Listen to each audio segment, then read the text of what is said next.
Hello guys, कैसे हैं आप लोग। मुझे उम्मीद है कि आप सब बहुत ही अच्छे होंगे।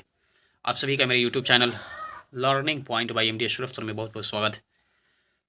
और तो बीपीएससी पेपर लीक मैटर को लेकर के ईओयू संज्ञान में है और जांच की जो कार्य है वो बढ़ते जा रहा है। जैसा कि आपको स्क्रीन पे दिख रहा होगा, कल रात से ही और ये पता चलना शुरू हो गया कि ईओयू ने आर्थिक अपराध इकाई ने बीपीएससी शिक्षक भर्ती के पेपर लीक मामले से जुड़े सभी पूछताछ को लेकर बीपीएससी के अंदर बीपीएससी के सदस्यों से, बीपीएससी के चेयरमैन से, बीपीएससी के अंदर काम करने वाले पदाधिकारी से जांच शुरू कर दी है, जिससे 1 दर्जन लगभग सवाल पूछे गए हैं।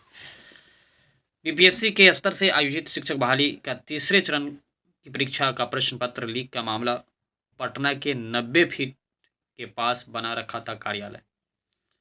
हालांकि इस मामले में कई स्थानों पर निरंतर छापेमारी की गई है।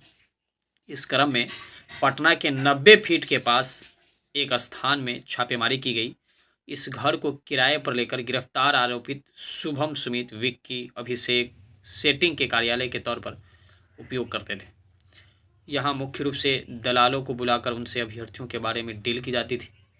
यहाँ से भी कई दस्तावेज बरामद हुए हैं। पटना के 90 फीट के पास गिरफ्तार हुए ये चारों अभियुक्त पूरे मामले के मुख्य अभियुक्त विशाल कुमार चौरसिया के बेहद खास हैं और सेटिंग के पूरे धंधे में इसके अहम हिस्सेदार भी हैं।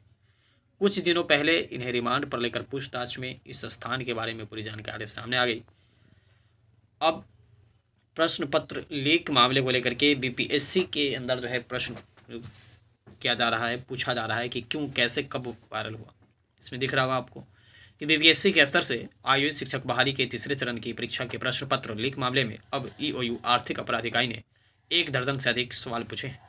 मुख्य रूप से जो सवाल पूछे गए हैं वे परीक्षा की तैयारी और संचालन तथा प्रश्न पत्र की सुरक्षा व्यवस्था से जुड़े हैं।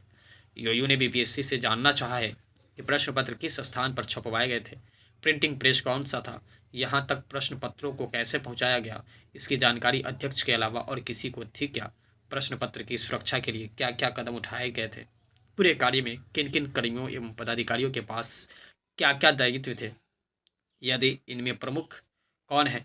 लिखित में पूछे गए इन सवालों के जवाब आयोग को जल्द से जल्द देने को कहा गया है, ताकि इसके आधार पर पूरे मामले की जांच को मुकाम तक पहुंचाया जा सके। बीपीएससी के जवाबों का मिलान जांच और पूछताछ के दौरान सामने आए तथ्यों से किया जाएगा। इस तरह से अब तक सामने आए सभी तथ्यों का क्रॉस वेरिफिकेशन हो सकेगा। इन जवाबों को मदद से कई सवालों के हल ढूंढने में मदद मिलेगी। प्रश्न पत्र कहाँ से और किसने कैसे लीक किया था, इसका सही विवरण सामने आ सकेगा। गिरफ्तार अभियुक्तों ने भी जो जानकारी दी है वह कहाँ तक सही थी, यह भी पता चलेगा।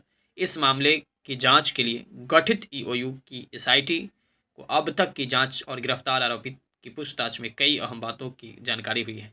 कई महत्वपूर्ण दस्तावेज और इलेक्ट्रॉनिक सामान भी बरामद हुए हैं। जैसा कि इसमें साफ साफ कहा जा रहा है कि ईओयू ने अब बीपीएससी आयोग से साफ साफ ये प्रश्न किया है लिखित रूप में कि क्वेश्चन छपने से लेकर के परीक्षा कराने, क्वेश्चन लाने ले जाने के बारे में जानकारी किस किस को थी, कैसे थी, क्या थी, उन सभी का जो है ब्यौरा लिखित रूप में बीपीएससी ने से मांगा गया है ईओयू के द्वारा, ताकि ईओयू जो है अभियुक्त के द्वारा बताए गए जितने भी बातें हैं और बीपीएससी के द्वारा जो बताया जाएगा उस बातों का जो है टैली करेगा, कहाँ तक वह बातें सही मिल रही है, कहाँ क्या है, इसका सही से जो है विस्तारण करने के लिए, इसका सही से जो है व्याख्या और इसको अंतिम अ, छोर तक पहुंचाने के लिए जो है बीपीएससी से ईओयू आर्थिक अपराध इकाई ने प्रश्न पत्र के बारे में प्रश्न लिखित रूप में मांगा है।